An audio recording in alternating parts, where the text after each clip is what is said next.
When Quinter first set eyes on the humans, a joyful chuckle escaped him. They were so petite, so seemingly fragile, with delicate limbs and slender forms.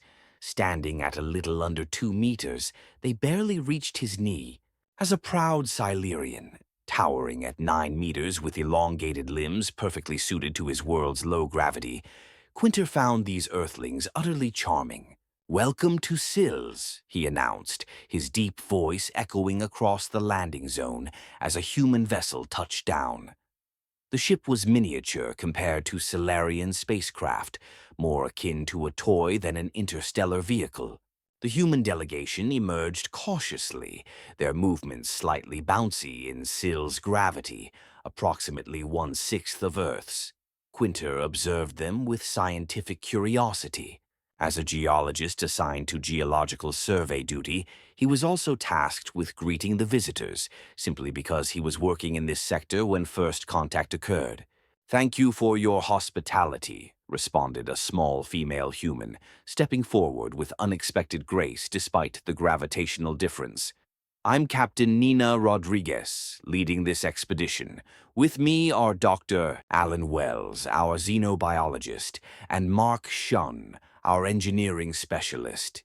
Quinter lowered himself slightly, still towering over them. "The Supreme Council has assigned me as your guide during your initial visit. I am Quinter, a geological surveyor for the Eastern Plains sector." He watched as the humans' gazes traveled up his frame, their eyes widening at his proportions. Their expressions of awe filled him with pride. The Supreme Council had instructed him to keep a reasonable distance from the visitors initially, allowing them time to acclimate to Silurian physiology without intimidation. However, seeing them now so small and seemingly harmless, Quinter felt the precautions excessive. "Your world is magnificent," said Dr. Allen, the scientist, gazing at the surrounding landscape. The landing area was fringed by a forest of immense trees, surpassing even Earth's tallest redwoods, with trunks wider than many human buildings. In the distance, crystal-like structures of the nearest Silurian settlement glittered under their binary suns. "We've prepared accommodations suited to your dimensions," Quinter explained, gesturing toward a small building hastily constructed for the humans.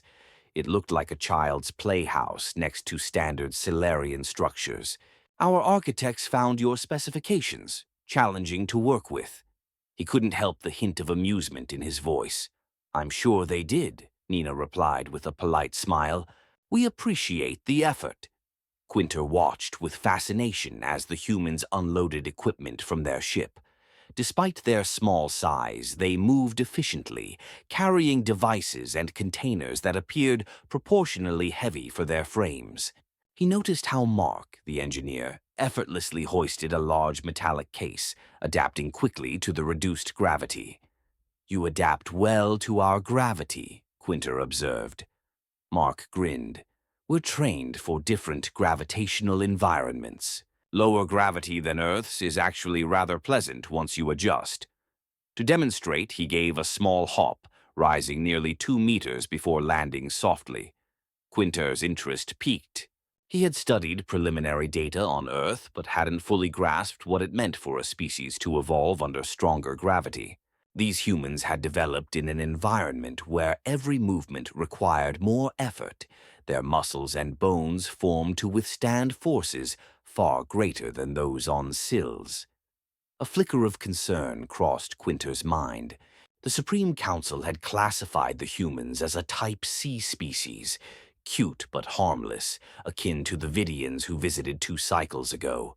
The Vidians were small, peaceful botanists who studied Silurian flora and departed without incident. The humans, however, had a demeanor suggesting they might not fit so neatly into that category. Later that evening, while the humans rested in their quarters, Quinter broke protocol. Curiosity, his weakness, made him an excellent geologist, but sometimes led him to bend rules. He approached the area where the human expedition had set up equipment, intending to observe discreetly. He found 3 humans outside their ship, examining soil samples. Captain Nina was directing Dr. Allen as he used a scanning device, while Mark calibrated a heavy drilling apparatus.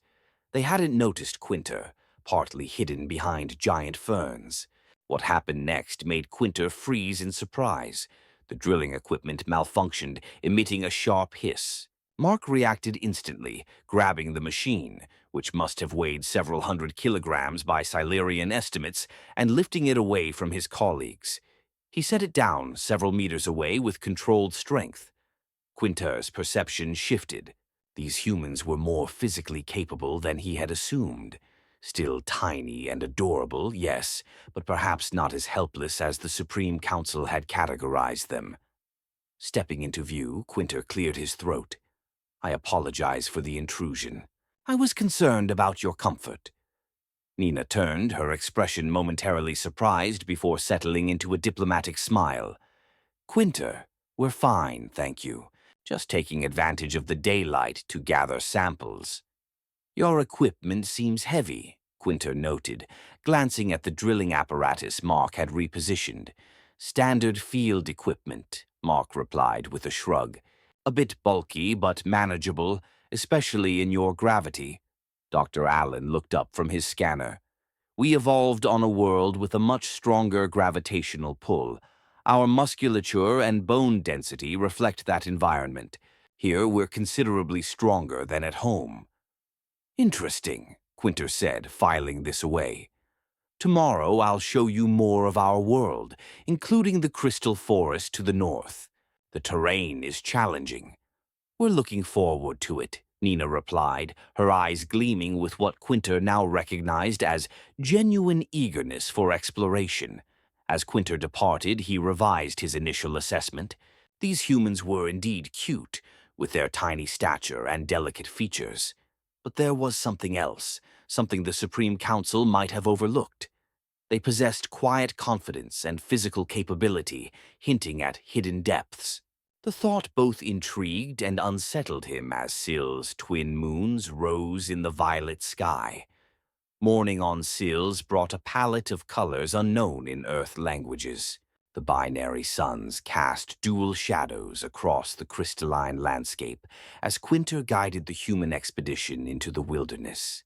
"The forest ahead is what we call the luminescent groves," he explained, pointing toward enormous trees whose bark shimmered with internal light. "The flora here has evolved to maximize photosynthesis from our dual suns."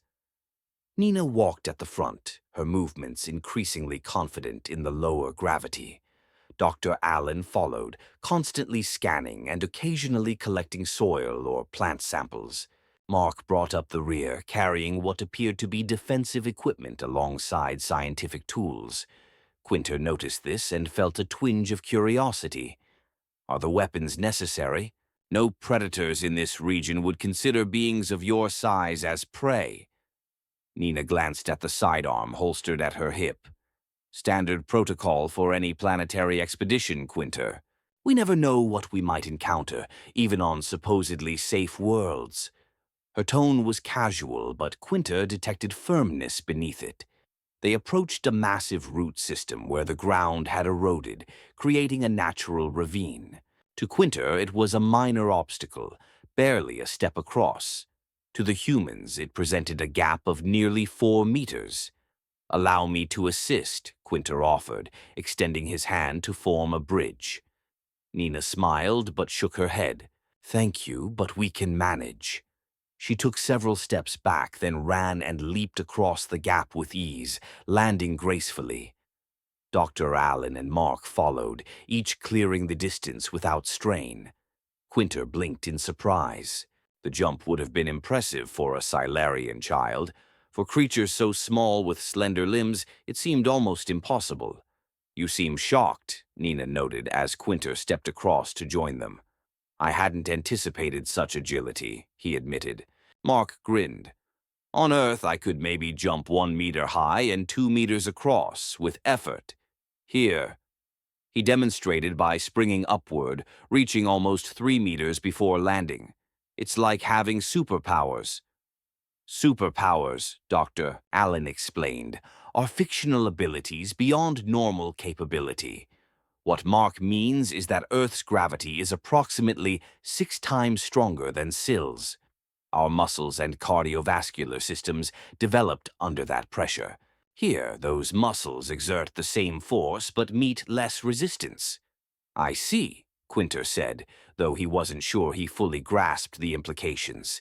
These humans, with their tiny frames, possessed a strength-to-weight ratio far exceeding what their appearance suggested.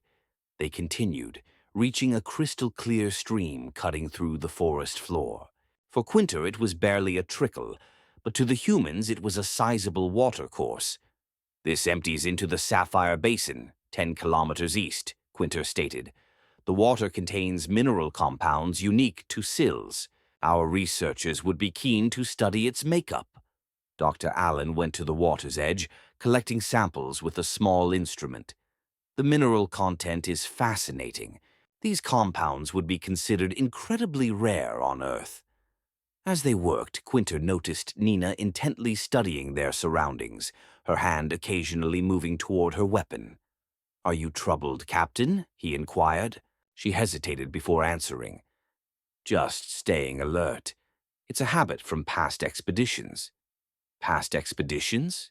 You visited other worlds before ours?" "Several," she said simply, not elaborating. "Each with its own surprises." This added another dimension to Quinter's understanding of the humans. They weren't merely scientists on their first space journey. They were seasoned explorers who had faced alien species and environments before Syl's. "The Supreme Council believed you similar to the Vidians who visited previously," Quinter noted. "Small, peace-loving researchers pursuing knowledge." Nina's expression shifted slightly.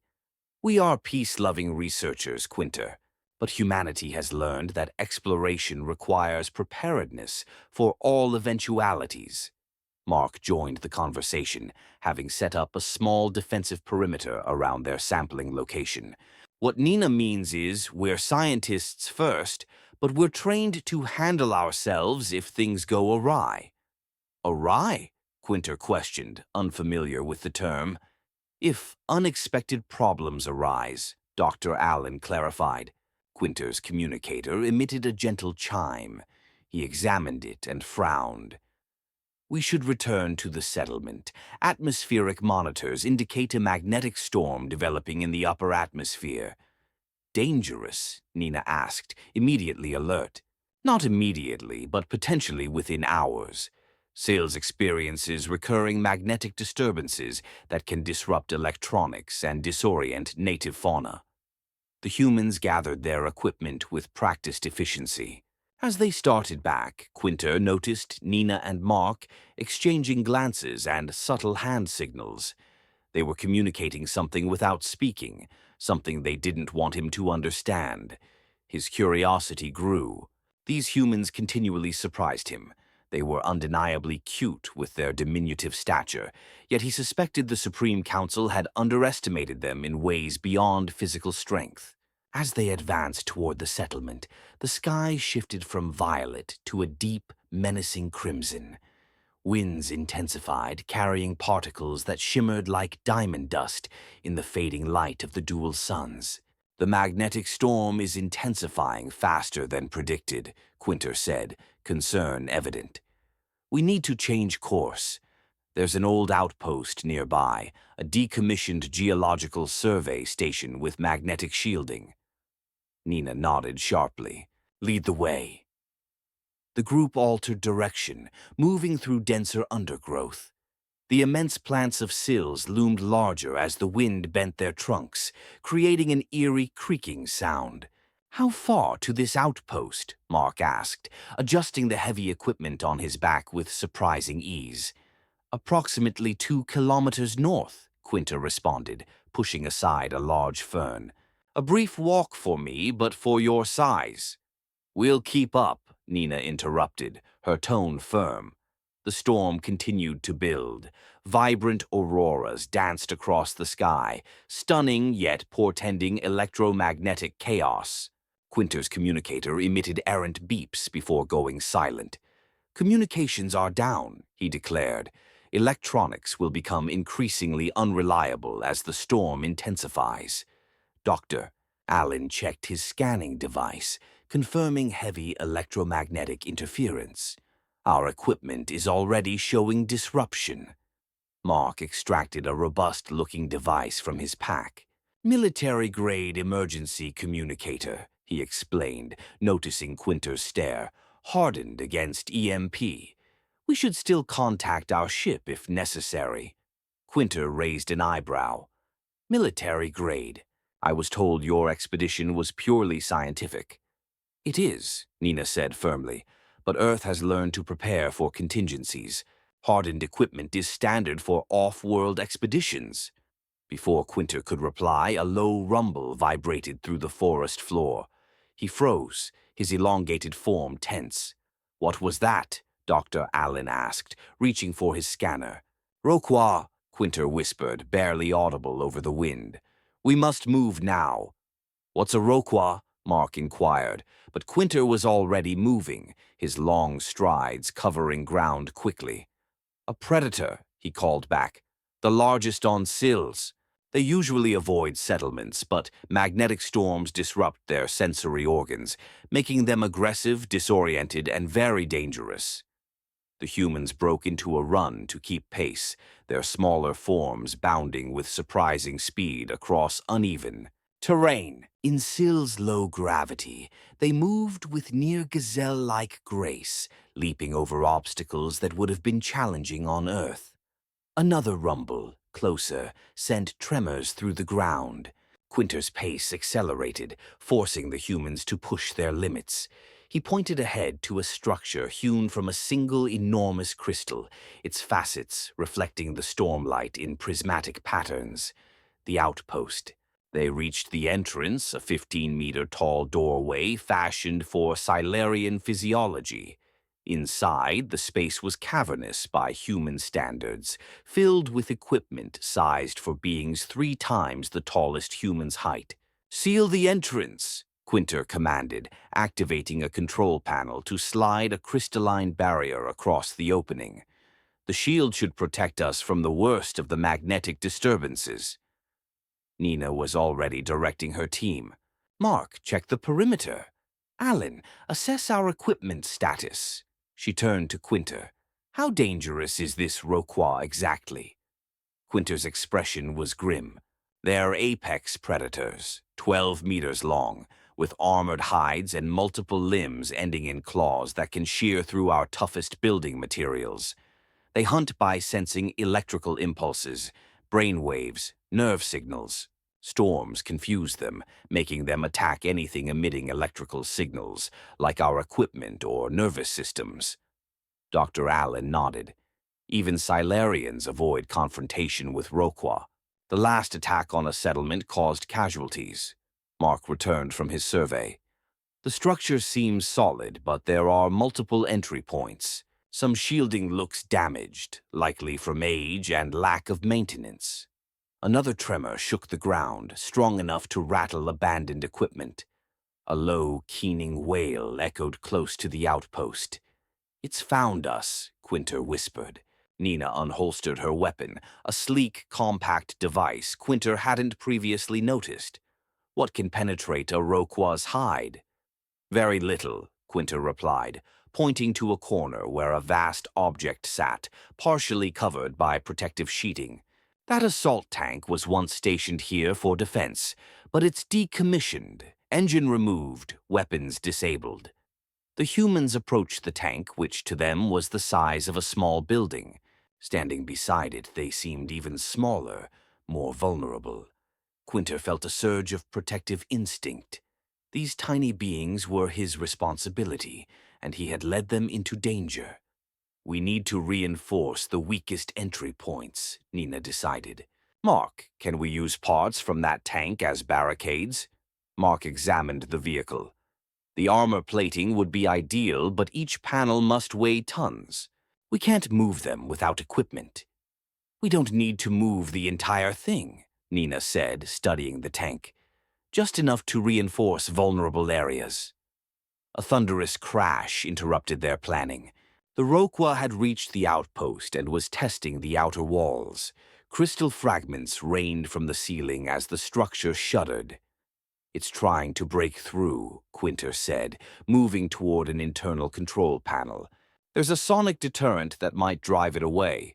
But when he activated the panel, nothing happened. The magnetic storm had rendered the outpost systems inoperable.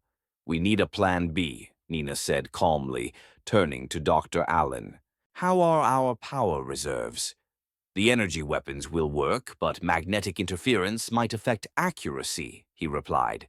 "And we have limited charges." The Rokwa struck again, cracking an outer wall. Through the fissure, Quinter glimpsed the creature, a nightmarish form with segmented limbs and an armored carapace gleaming with oily iridescence in the stormlight. "It's breaking through the north wall," Quinter announced, tense. "We need to evacuate to the inner chambers." Several Silarian workers sheltering in the outpost moved deeper into the structure, their movements betraying fear despite their imposing size. Nina made a swift decision. "Allen, go with them. Coordinate the evacuation." Dr. Allen hesitated, then nodded and followed the Solarians. Nina turned to Mark, resolute. "We need that tank to block the breach, at least partially." Mark examined the vehicle, calculations evident in his gaze. "The storm's interfering with most of our equipment, and we lack time to set up lifting mechanisms." Nina lowered her sidearm. "So we do it the old-fashioned way." Quinter watched, confused, as the two humans approached the tank. "What are you doing?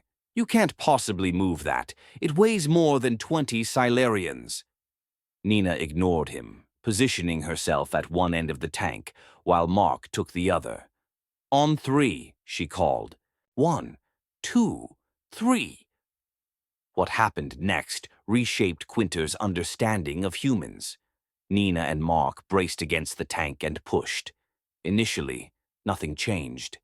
Then, with a grating sound of metal against crystal, the massive vehicle began to shift. Inch by inch, the humans moved it, their faces contorted with effort, but their resolve unwavering. Quinter stood frozen in astonishment.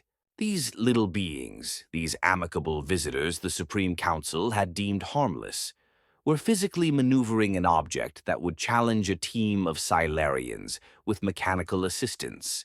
The Rokwa struck again, tearing further into the wall, its prehensile sensing appendages whipping through the opening, searching for prey.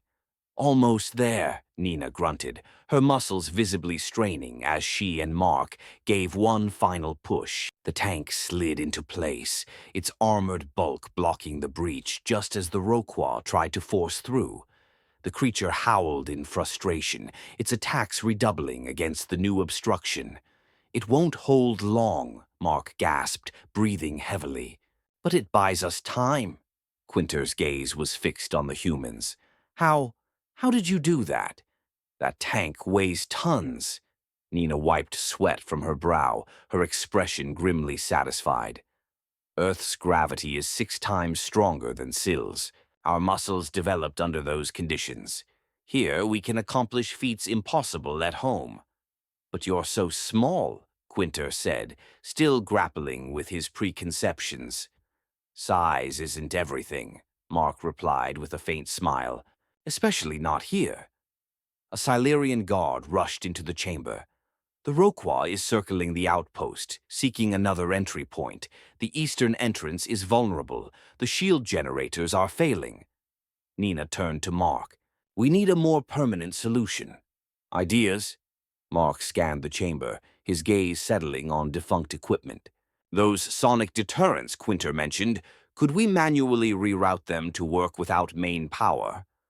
Quinter, still distracted by what he'd witnessed, hesitated. "The control systems are complex." "Not the control systems," Mark interjected. "Just the emitters. If we can supply a direct power source and the right frequency." Nina nodded. "Do it. I'll hold position here in case it breaches."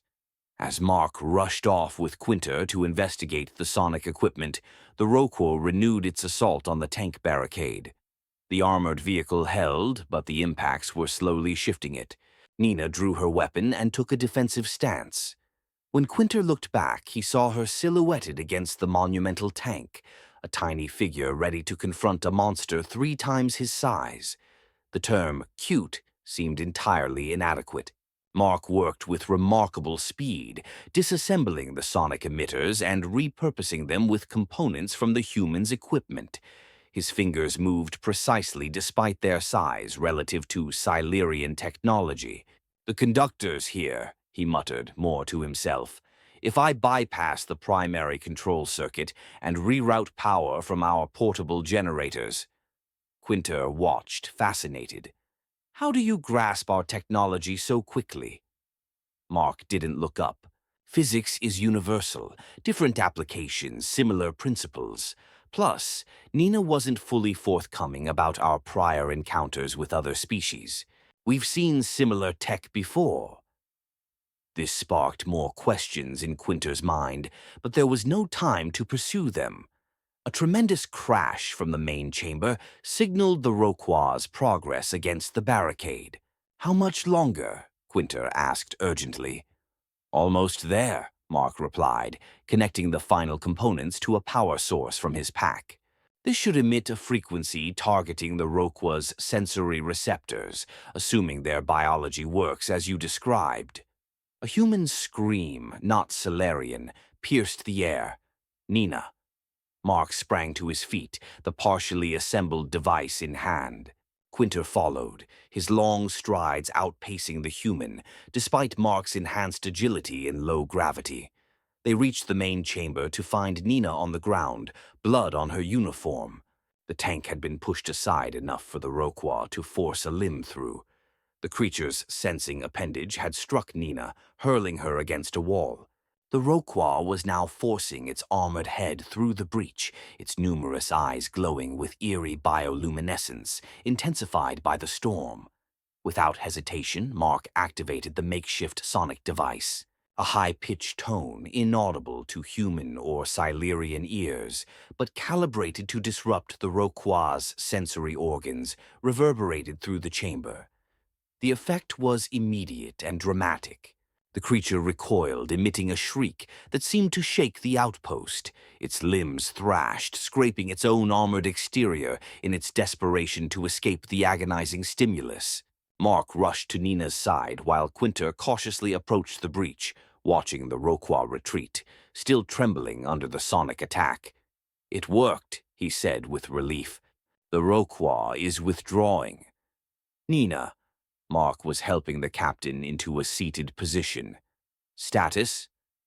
Despite her injury, Nina managed a weak smile. "Functional. It just caught me off guard." She glanced at the device in Mark's hand.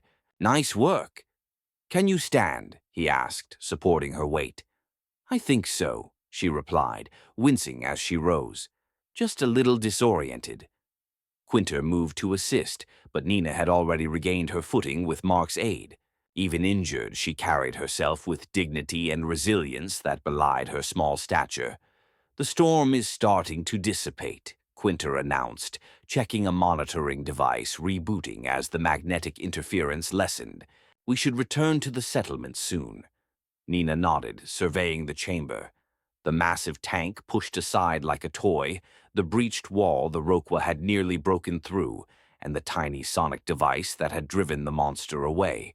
"When we return," she said softly, "I think we need a more open dialogue with your Supreme Council about Earth and humanity." Quinter could only agree.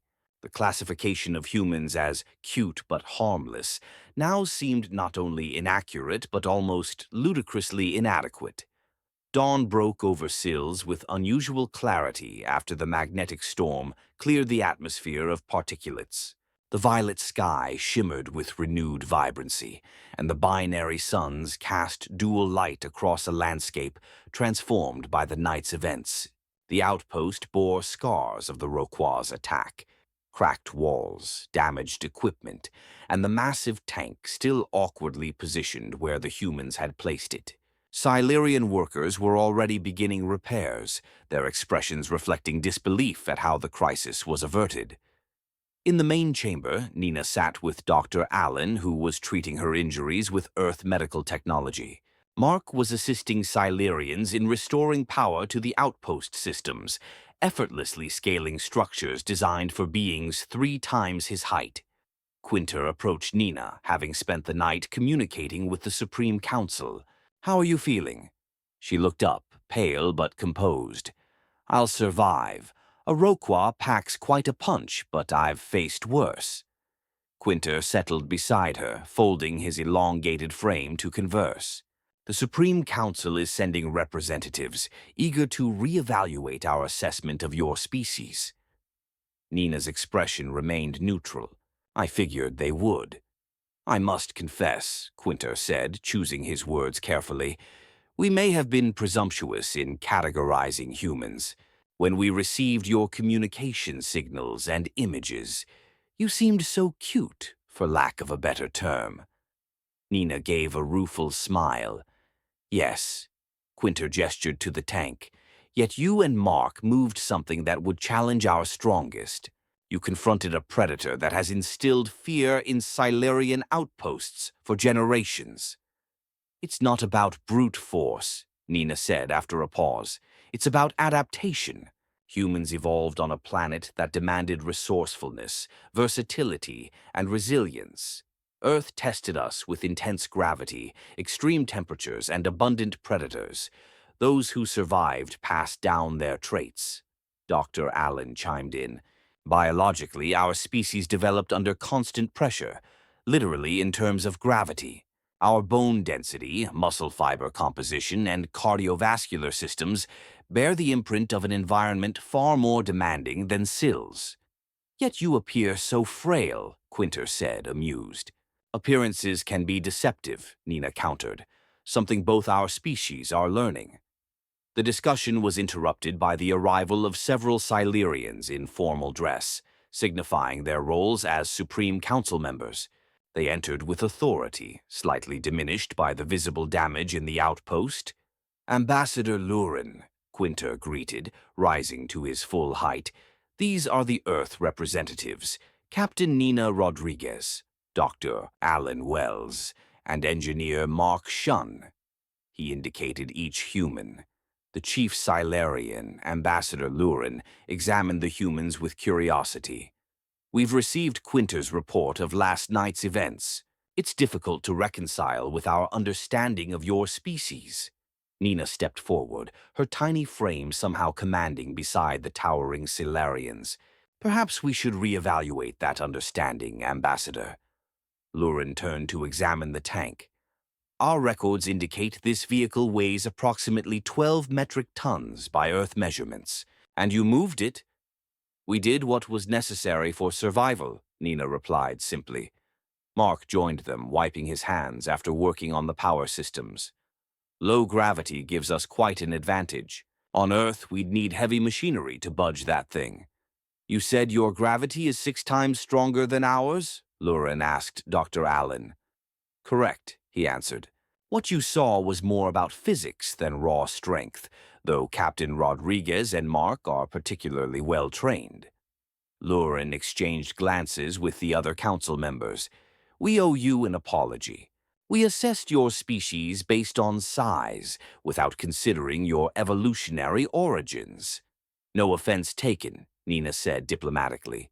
"First contact is always tangled with preconceptions on both sides," Quinter interjected.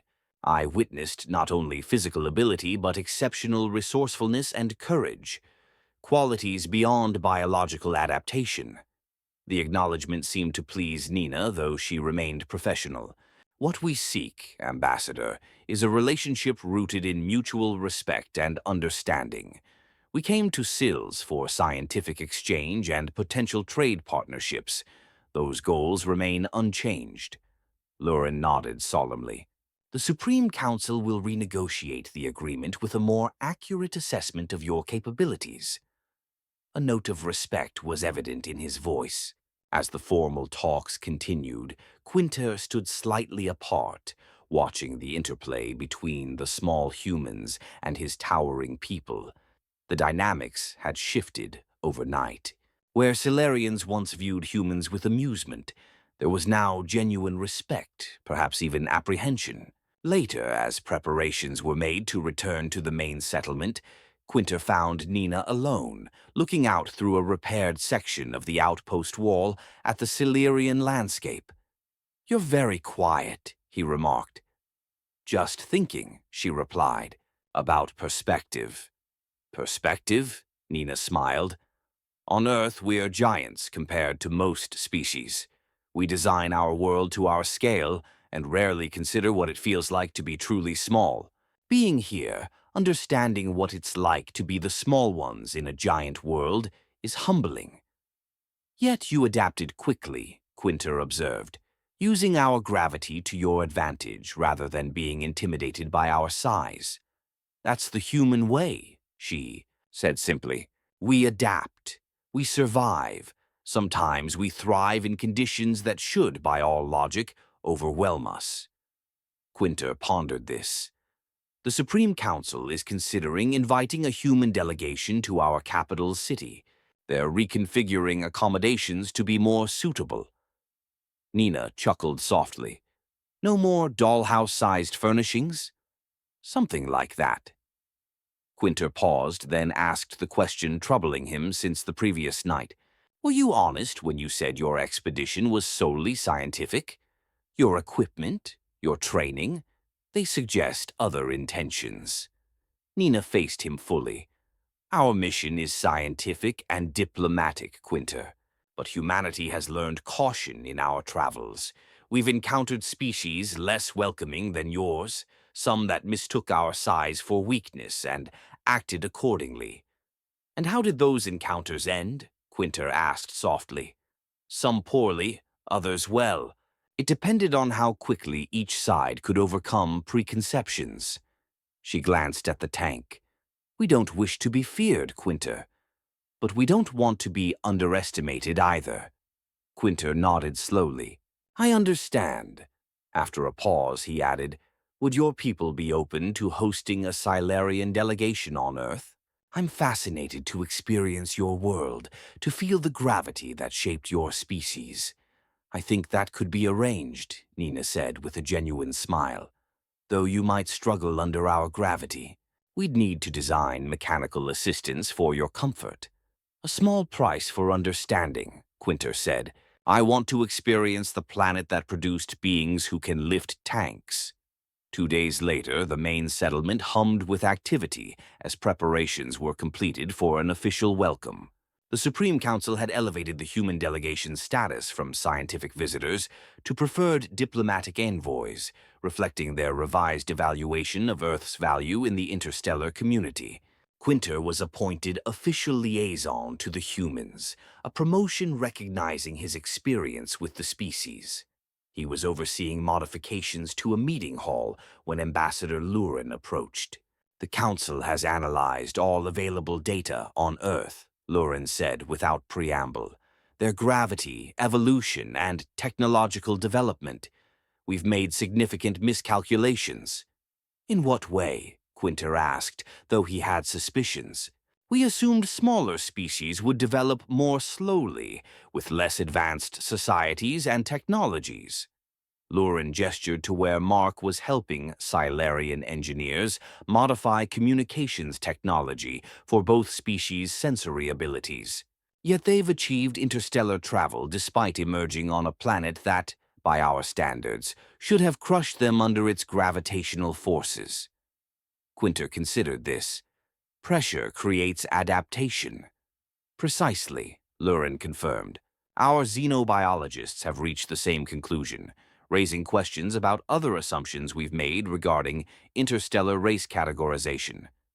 In the settlement's center, a demonstration space was set up where the humans chose to showcase their abilities in Silurian gravity. A crowd of Silurians gathered, their towering forms creating a living amphitheater. Nina and her team emerged from their quarters, now in athletic attire rather than formal uniforms, making them appear even smaller and frailer.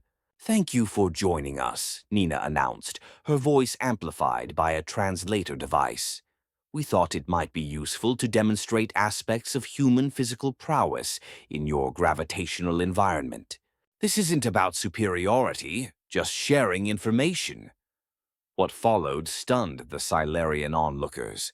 The humans performed acrobatics impossible on Earth, soaring jumps reaching 15 meters, effortless one-armed handstands lasting minutes, and lifting loads that would require mechanical assistance in Earth's gravity. Mark demonstrated leverage, lifting a Silurian construction beam weighing nearly a ton. Dr. Allen, despite his scientific focus, executed flips and tumbles that amazed the Silurians. But Nina provided the most dramatic demonstration. A damaged Silurian shuttle, weighing approximately 20 tons, was placed at the area's edge. On Earth, this would be beyond human capability, she explained. But here, with your gravity, she positioned herself at the craft's front, planted her feet, and pushed. Initially, nothing happened.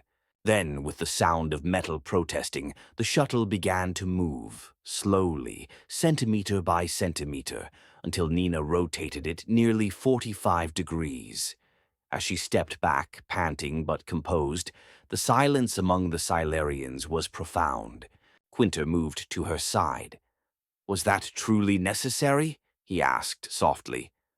"Respect is necessary," Nina replied, wiping sweat from her brow. "Fear isn't what we seek, but understanding is essential." She raised her voice to the crowd. "What you've seen today isn't magic or unique among humans. It's physics, universal laws shaping our worlds, expressed differently through our biology." Ambassador Lurin stepped forward.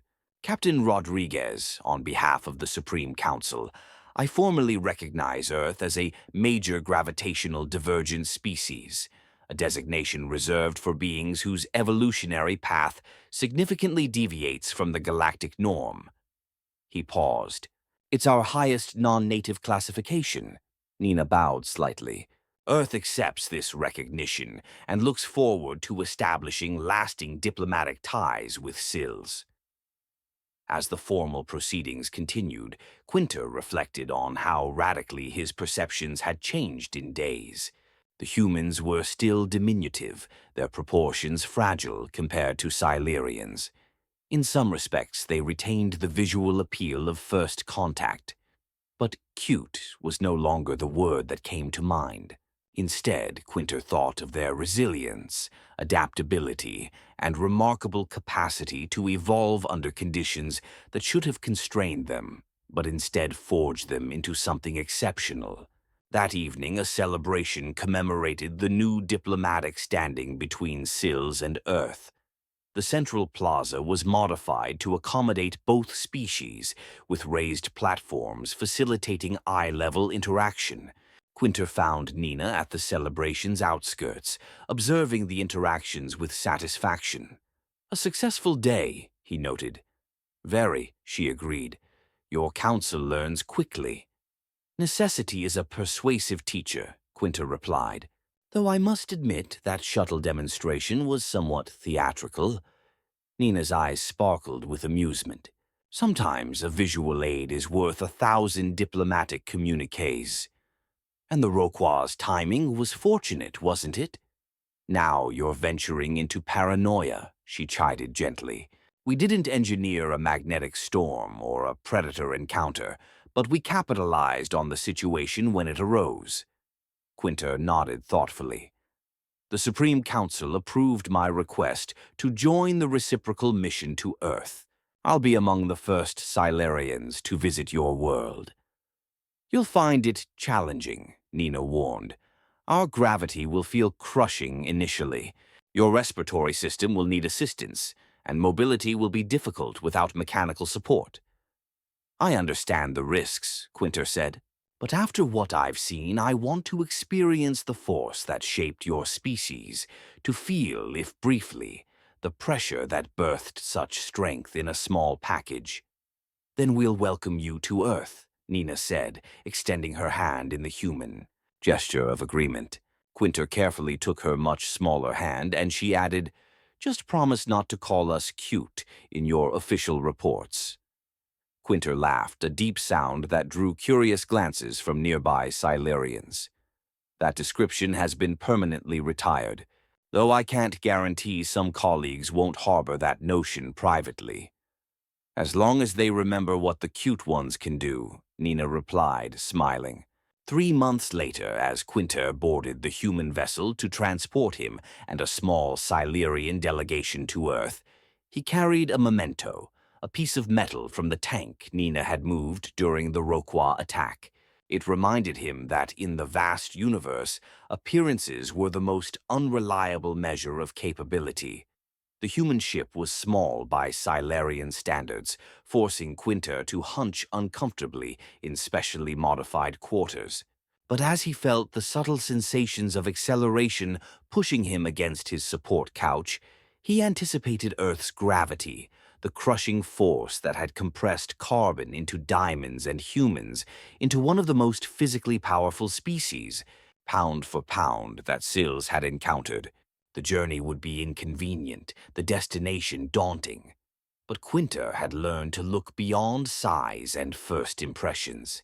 In the cosmos, as on Sills, the greatest strengths often manifested in the most unexpected forms. As the ship broke orbit, Nina's voice came over the communication system. "Comfortable, Quinter?" "Not remotely," he replied honestly, "but I'm eager to see the world that made lifting tanks possible." "Then welcome aboard," she said warmly. "Next stop, Earth, where the cute ones come from."